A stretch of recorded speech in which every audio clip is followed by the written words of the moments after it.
హుకుములు జారీ చేసి జగన్మోహన్ రెడ్డి గారిని తిరుపతి యూనివర్సిటీకి, వెంకటేశ్వర యూనివర్సిటీకి, అదేవిధంగా విశాఖపట్నంలో ఆంధ్ర యూనివర్సిటీకి వెళ్ళకోకుండా అడ్డుకోవడానికి ప్రయత్నం చేశారు. అయినా ఆగలేదు.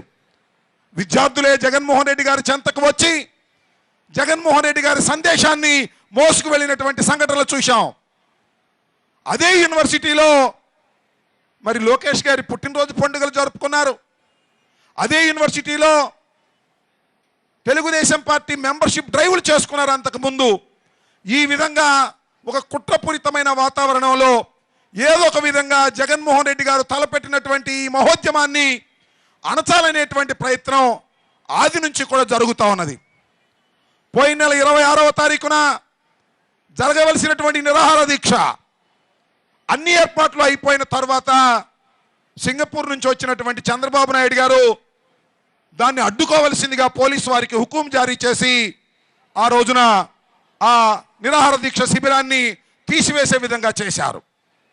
ఆ రోజును కూడా అడ్డుకోవడానికి ప్రయత్నం చేశారు.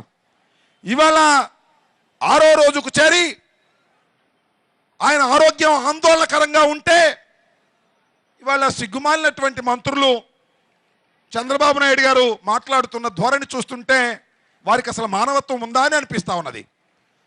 జగన్మోహన్ రెడ్డి గారు దొంగ నిరాహార దీక్ష చేస్తున్నారట. జగన్మోహన్ రెడ్డి గారు ఆహారాన్ని తీసుకుంటున్నారట. బస్సులోకి వెళ్ళి ఆహారాన్ని తీసుకునే ప్రయత్నం చేస్తున్నారనేటువంటి మాట తెలుగుదేశానికి చెందినటువంటి మంత్రులు బాహాటంగా అంటూ ఉన్నారు.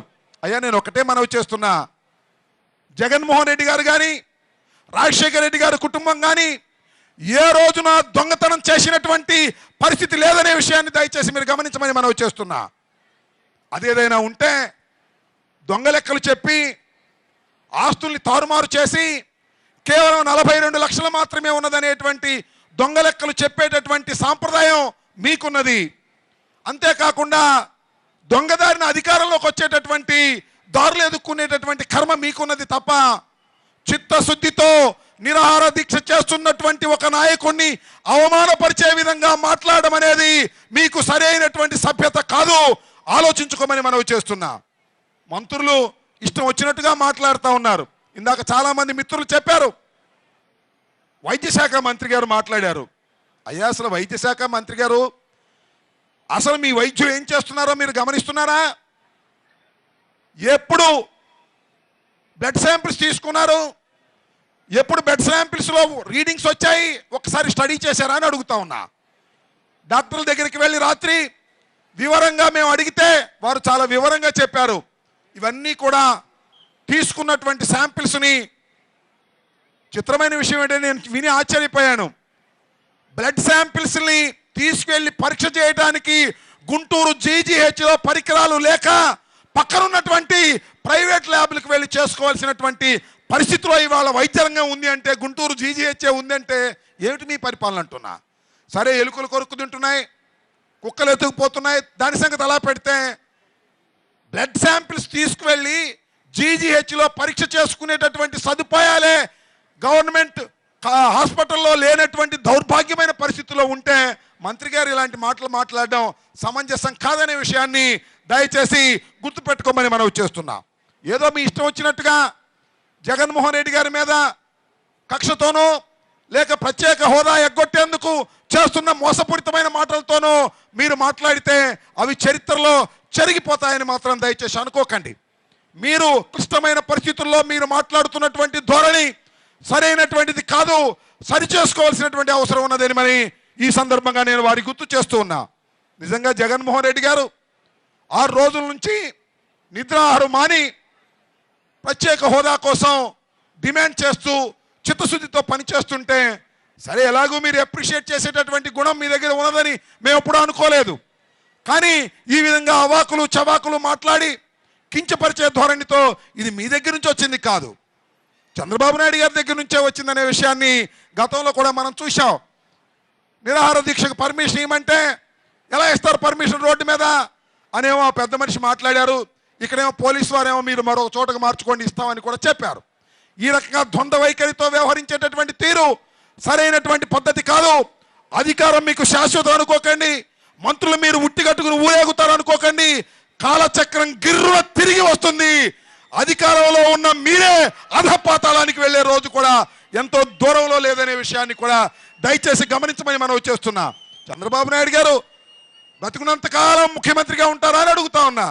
ఆయన ప్రధాన ప్రతిపక్ష నాయకుడిగా చేశారు. ప్రధాన ప్రతిపక్ష నాయకుడిగా ఉండి ఆయన కూడా నిరాహార దీక్ష చేశారు. ఆయన నిరాహార దీక్ష చేసినప్పుడు కూడా కాంగ్రెస్ పార్టీ వాడిని అరెస్ట్ చేసి హాస్పిటల్లో చేసినటువంటి సందర్భాలు కూడా ఉన్నాయి.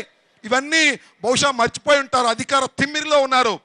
ఎందుకంటే అహంభావంతో, నెత్తికెక్కిన అహంభావంతో ఇవాళ చంద్రబాబు నాయుడు గారు మాట్లాడుతూ ఉన్నారు. కోటాను కోట్ల రూపాయలు ప్యాకేజీలు వస్తుంటే దానిలో కాజేసి సంపాదించుకుందామనే ధోరణితో ఉన్నారు తప్ప మరొకటి లేదని మనం చేస్తున్నా. కాబట్టి మీ అందరికీ మనం చేసేది ఒక్కటే, ఇవాళ జరుగుతున్నటువంటి ఈ ఉద్యమం మహోద్ధృతం కావాలి. ప్రత్యేక హోదా వచ్చేంత వరకు కూడా మనం అందరం కూడా చేయి కలిపి ఉద్యమంగా తీర్చిదిద్దబడాల్సినటువంటి అవసరం ఉన్నదనే విషయాన్ని ఈ వేదిక మీద నుంచి మీ అందరికీ కూడా మనవి చేస్తున్నా.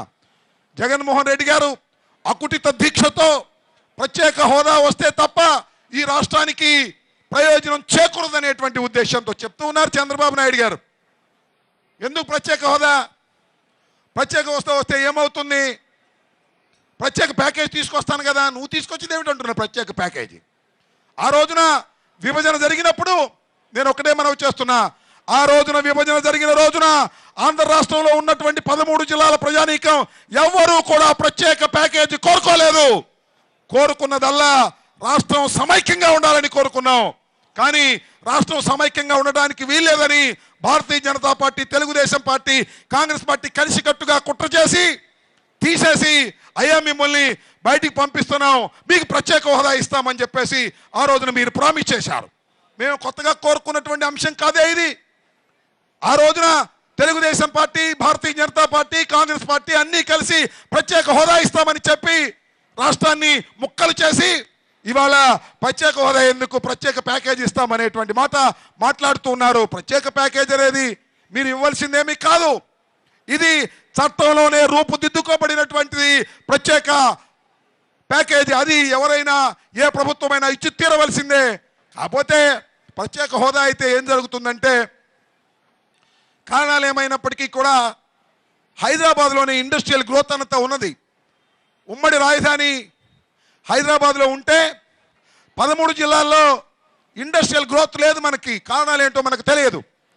ఒక విశాఖపట్నంలో విశాఖ ఉక్కు తప్ప మేజర్ ఇండస్ట్రీ ఏది కూడా మన 13 జిల్లాల్లోకి రాలేదు.